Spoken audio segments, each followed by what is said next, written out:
the first version of the Reality Check with Charles Butler. We offer a hard-hitting, factual analysis of social economic issues from a slightly different perspective that you will see in mainstream media.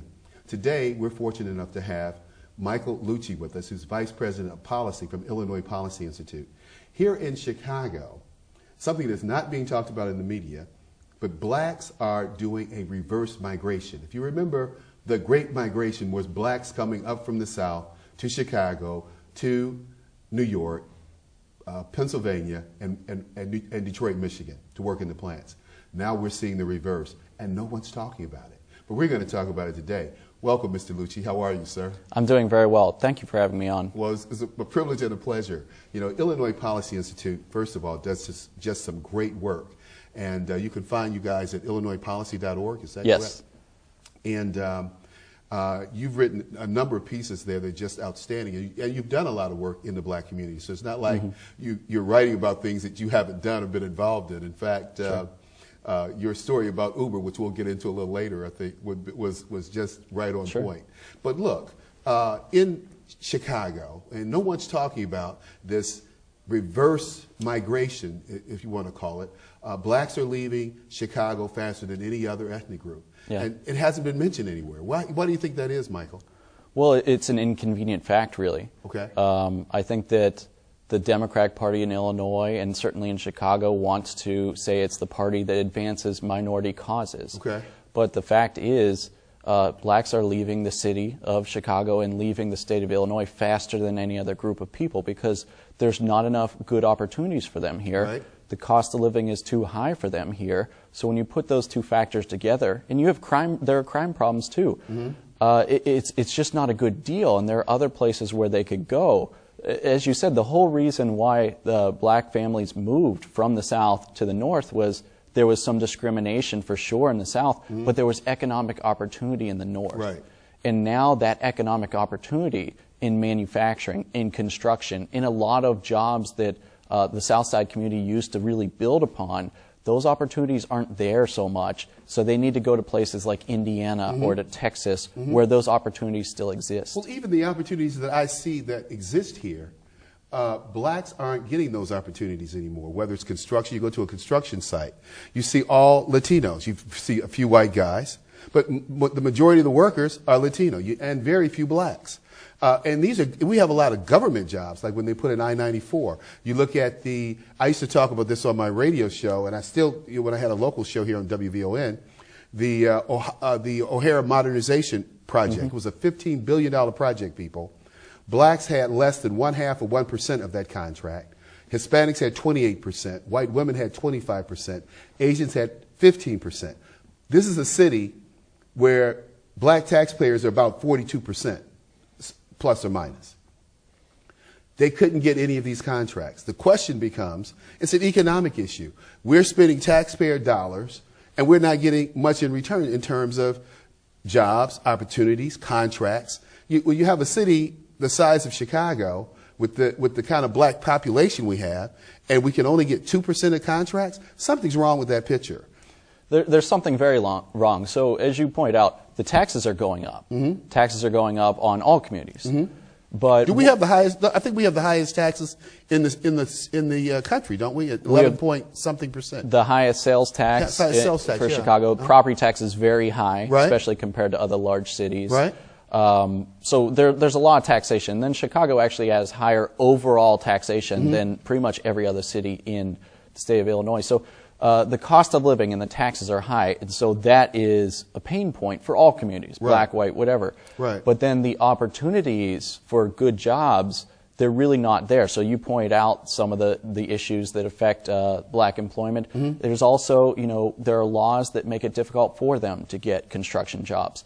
There are regulations that drive away manufacturing jobs. And let's talk about that for a second, because we touched on this offline. I've often talked about the Davis-Bacon Act. The Davis-Bacon Act, for those of you who don't know, was a law that was instituted in the 30s by two Southern Democrats to keep blacks out of well-paying jobs during the Depression and during WPA when we were doing our building, all these government jobs. So they call it the Prevailing Wage Act. So you had to be in the unions in order to be in the Prevailing Wage Act. Do you understand that we still have problems today with blacks being in trade unions? Blacks are in automotive unions, but very few blacks are in trade unions. In fact, affirmative action was founded on the principle of integrating trade unions, and that started here in Chicago with my good friend Art Fletcher, who was an assistant Secretary of Labor under Richard Nixon. And we can talk about that at a later time. But Nixon told Mayor Daley at the time, this was in 1973, that if Art was injured or had a scratch on him, that he'd have the 101st Airborne marching down State Street on Saturday morning. Wow. That's a real president. Wow. You know, that's like Donald Trump. That's why I like Donald Trump. But we'll talk about that a little later. But when we talk about the Davis-Bacon Act, that's what that law was put in place for, to keep blacks. And I always talk about pursuing the American dream. You know, and I think since 1968 that blacks have been going out of the world backwards in terms of pursuing the American dream, like the term African American. We're not African American. We're black Americans. Or we can be Negroes, we can be whatever, but we're certainly not African Americans. We're black Americans. And that term is a term that I find a lot of black people don't like. Jesse Jackson implemented it in 1986. And I think they put it together up in Martha's Vineyard one summer with Louis Gates and all his bourgeois friends. And we have this term, and I think it was one of those terms to stick it in the face of whitey, African American. But it hasn't done us any good. And it has taken away from pursuing the American dream. And the American dream should be whatever we as individuals see it as, not as a collective group. And Michael, you know, given the policies, and we talk about policies all the time, I think that if I were president, people used to ask me when I would criticize President Obama, what would I do if I were president? And I said the first thing I would do is to change these social policies that have devastated the black American family. One, i.e. ADC, these federal, welfare programs. I would not eliminate them, but I would structure them so that they would give help. If you had one baby, we support that one baby. Two, you own your own. That's the way ADC used to be when it was created in 1933 under the Social Security Act. A lot of people don't even know where ADC stemmed from. They think it was a social program that President Johnson created. No, it was created in 1933 under the Social Security Act. And by the way, you black feminists out there, you weren't part of it. You were written out of the Aid to Dependent Children Act by law. You were considered part of the workforce. All this feminism, all the suffrage movement, black women, not part of that. So you can be a black feminist if you want. Doesn't count. I'm sorry. Go ahead. I just thought I'd dig that in there about policy. I think on two policies, economic policies, we have prevailing wage, and there's very substantial research that shows this causes black construction workers to have fewer jobs, to have fewer opportunities for these big public works projects. That research is out of Harvard, and there's research that shows when you get rid of the prevailing wage law, that black employment in the construction trades and black wages in those trades actually go up. So that's one policy, and there is a history to why we have that prevailing wage or the Davis-Bacon Act. That's still on the books. That's still on the books. Yeah. And we have one. But we don't enforce it for the Latinos, and it's something I've always talked about. We have one specifically for Illinois. We have our own. Right. And so what is it called? Do you know? It's just the Illinois prevailing wage law. Next door, Indiana got rid of theirs. Other states are getting rid of their prevailing wage law. Illinois, it's still a very touchy subject. But it is, there's very good research that shows... Touchy because these trade unions keep black people out. And they do it, it has to be intentional. There's no, I used to have trade journeymen call me all the time when I was at VON, and I'd be talking about these issues. A black guy could not buy a job on the O'Hara Modernization Project. $15 billion project funded with federal dollars. It's incredible. And these politicians, I don't care if they're local, state, or federal, they just collect a paycheck every two weeks. They're not doing their jobs. They need to focus on economic development. They need to focus on education. You know, I've said time and time again, Mike, and I don't know if you've heard this, but I was the first person to call Chicago neighborhoods on the south and west side war zones. And I requested that the National Guard come here. The only guy who recognized me for that was Anderson Cooper on 360. I think that, you know, I've worked in some of those neighborhoods. I've worked some in Englewood, some in the South Shore, and I taught at a school at night where we saw people shot in front of our door multiple times. And so how did you feel about that? Were you traumatized by that at all? I mean, here we are, you know, we're living in wars. You think about, when you think of people being shot at a school or in the streets, you think of Fallujah, you know, Mosul, Islamabad. But here in Chicago, and I've said this time and time again, that when I worked at WVON, it was comparable to me. I felt that I was in a war zone. I carried a gun to work every night with 3 clips because I was in a war zone. Yeah, yeah. So, I mean, the gunshots, I've been around guns a lot, but what immediately struck me was, how do these kids learn when someone's being killed outside the door? They don't know the person for sure, and it's probably related to a drug issue, but how do these kids in this tutoring center learn when they're seeing people shot literally right outside the door? Like we saw it happen. And that's not the worst neighborhood in Chicago. Right. But it struck me because, you know, these are children. These are children. And we're talking about bringing refugees from Syria and refugees from Somalia and all these refugees, when I think the people on the south and west side of Chicago should apply for refugee status so they can be resettled to nice neighborhoods and get a home and get a car and get a safe school to go to. Well, I think that as a city, as a state, we should look at what would benefit those communities economically. Okay. So for sure, aside from the drug issue, which is a very real issue, brings a lot of crime with it, but the south side of Chicago was big-time manufacturing. In southern Cook County, big-time manufacturing. Well, those industries have been crippled by certain government policies and property taxes. I once spoke, early when I started at Illinois Policy Institute, there was a manufacturer who was leaving southern Cook County, going right over the border to Indiana. Yeah. I called him and I said, you know, what's going on? Why are you leaving? And he just said, you know, the cost of business is crazy here. We're going to just go over the border 15 minutes. We're going to move 15 minutes to do there. And I asked him, what's going to happen to your manufacturing facility? Who are you selling it to? He said, I'm not. I'm giving up ownership of the facility because the property tax is so high, nobody will buy it from me. Exactly. Nobody. So, and that's what you've seen in southern Cook County. The industry's been driven out. The homes are getting crushed by property taxes. And the families there, who are largely black families in Southside Chicago, Southern Cook County, they're getting crushed by their property tax, their cost of living, and their lack of job opportunities. And you know, these politicians are tone deaf. You know, Madigan has a home in La Jolla, or in, it's not La Jolla, it's Rancho San Diego. So it's my understanding that he flies from Springfield or wherever to, or St. Louis, over to San Diego every weekend to be with his wife. And that aside, the bottom line is he has no intention of working to remedy the deficit that we have. You know, they just callously say, well, we can just raise taxes. Well, you know, we have a deficit in opinion. Well, we can just raise taxes. Well, when we lost, what, 300 millionaires last year that moved out of the state, moved to Florida? 3,000 millionaires.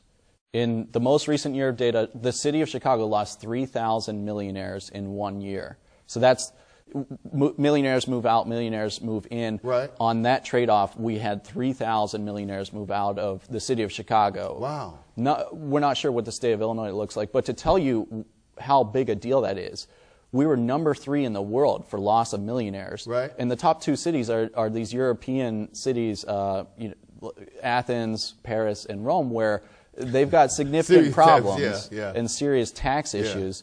So we were the only city in North America that showed up for millionaire flight. And, of course, we were international in our rankings for how many millionaires are leaving the city of Chicago. There is a company that I work with that was a sponsor of my show. They moved their headquarters to Florida. They just left. Yeah. You know, and I have friends who have left and gone to Florida to work, and they said, not only is the weather great down here, but I gave myself a 12% raise moving to Florida. That's true. That's true. You moved to Florida, you moved to Texas, moved to Indiana. If you're a homeowner and you move to Indiana, you're going to have more house and a lower tax burden for the same price. But I think that you made a point that always strikes me, which is if the folks who make these decisions actually lived in the communities affected by these decisions, communities where I've taught, where I've worked, I grew up in communities that relied on manufacturing industry, we would have a very different state. No question. We'd have a very different state. So if you look at southern Cook County, south side Chicago, west side Chicago, Decatur, Rockford, Kankakee, the communities that need these blue-collar jobs, they are not considered when these decisions are made. Why can't we reform something like workers' compensation, which has a huge effect on manufacturers? Because the trial lawyers don't want to change it. And the trial lawyers have a lot of political clout with the people who control the state. They do. And, you know, we look at the pension situation, for instance. If you go to open the books, I don't know if you're familiar, you know Adam Andrzejewski? You know, he's done a great job. Eddie Andrzejewski is a good friend of ours and a great friend of Illinois Policy Institute. And you can go to openthebooks.com and you can find out how much money teachers are making, how much pension people are making, any public official. He's done a great job with that. But the point is, we're paying people who were teachers $200,000 a year in pension. What teacher deserves 200, or an administrator deserves 250. These aren't people that generate profit. These aren't people who go out and make anything. You know, these are people who are teachers. Yeah. And so we look at tuition in our colleges that has just become outrageous. When I went to college, tuition was $1,500, and room and board was another $1,500 maybe, manageable. These kids today, they're leaving school with $100,000 in debt. Why? Well, because we're paying teachers $200,000 a year. If you look at the state universities, the majority of state tax dollars that go to the universities go to pensions. Okay. So it's being eaten up by the pension costs of those universities. What we've said for a long time is, one, have people on 401ks. So every month you pay in, I pay in, and that's the 401k, just like most people in the private sector have. Right. Because it's more affordable for taxpayers. But the other reason is, there are people stuck in the pension system now, and it's very likely it's not going to pay out for a lot of them. And so they have a tremendous amount of uncertainty, where for those individual workers, they should have a retirement account that they control, not the government controls, because the government clearly cannot manage these things. So the government is going to keep trying to raise taxes to pay into these pensions, but they broke the pension system. So let the workers out. Allow them to have 401ks. It's more affordable for taxpayers, and it's more fair for workers who need to know that they have that money and they're not relying on some politician's promise that he's going to go get it from some taxpayers who are leaving the state. Well, that solution was proposed to President Bush back in 2001, 2002. And the National Manufacturing Association was a group I was working with who was presenting it to the Bush folks. And they said, we don't need to put all of our Social Security dollars into the market, but just let the people take 20% of their Social Security dollars and put it in the market. It will out-earn whatever you're paying them from the Social Security system anyway over a period of time. So, when we look at these issues, we're talking about policy. There were policies, in my opinion, that were put in place, and I'm writing a book about this. It's called The Miseducation of the Black American, misled by teachers, preachers, and politicians about the pursuit of the American dream. And in this book, as I'm doing my research, I realized that there are just a number of government policies that have been implemented, that have been used, that have been brainwashed. Because if you ever listen to my old station, WVON, and what these people have to say about Donald Trump, I'm like, when a guy talks about bringing jobs back to America, and you can't buy into that because you're a Democrat, and I always say, well, Daley's a Democrat. All the Daleys were Democrats. They've always had their foot on black folks' neck here in Chicago. When you talk about police brutality, you talk about housing, you talk about redlining. These are all things that have taken place in a Democratic city. A city totally controlled by Democrats. There are no Republicans to say, well, they're racist. No. When we look at education, which, you play a big part in, and have played a big part in, we're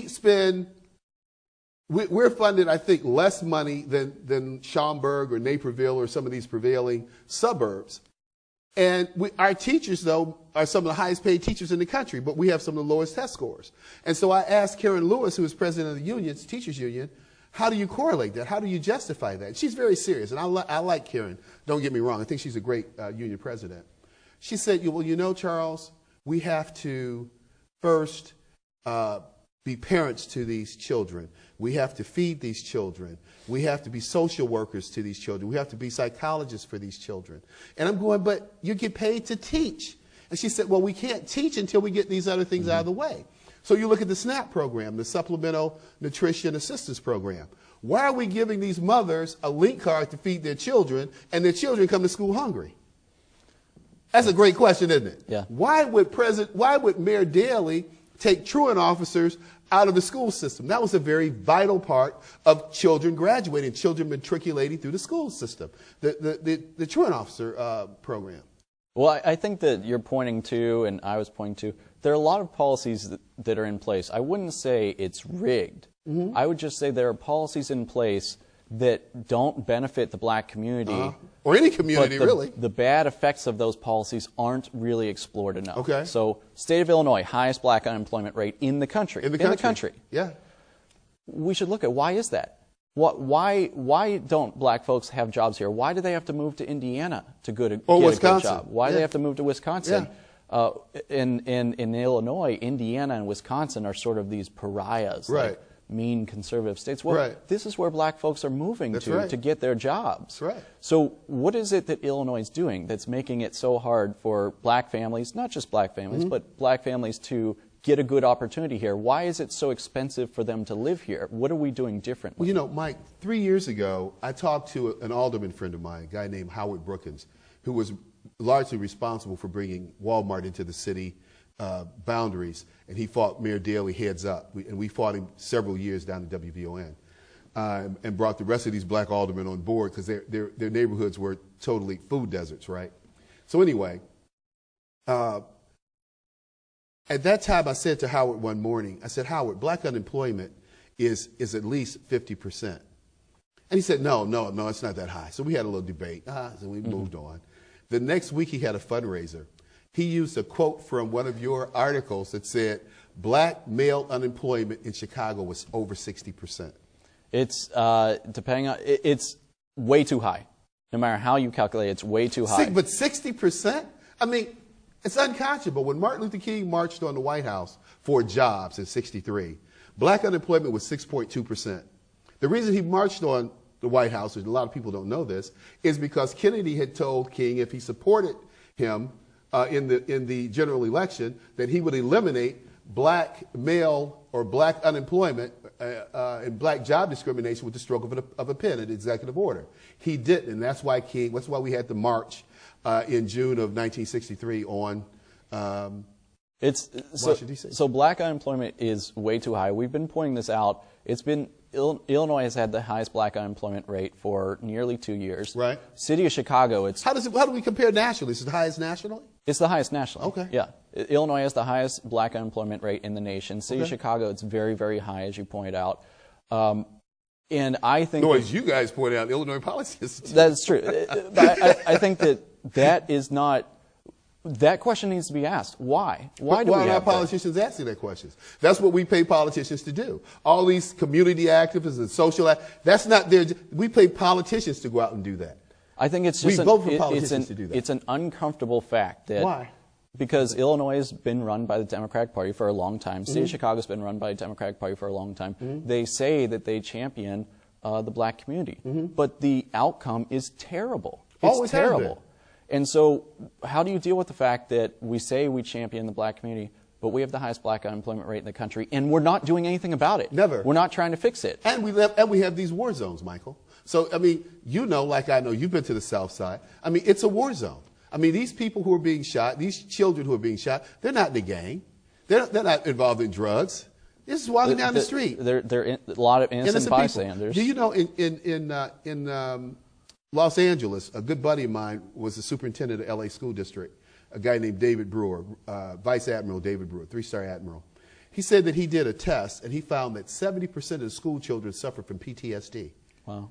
I think the same thing would be true here. The kids are going to have low attention spans, they have anxiety. I had a friend here, very high elected black city official. Her child would not go to school. He was afraid to leave the house. She had to send him to a private school because he thought he was going to be killed. That's how bad it is here. Nobody talks about it. We're talking about people in Iran and Iraq and Afghanistan and the Congo and the Sudan when these things are going on right here in Chicago. So one example I would point to. We got 3 minutes. Go ahead. And I do have a stake in this fight, but okay.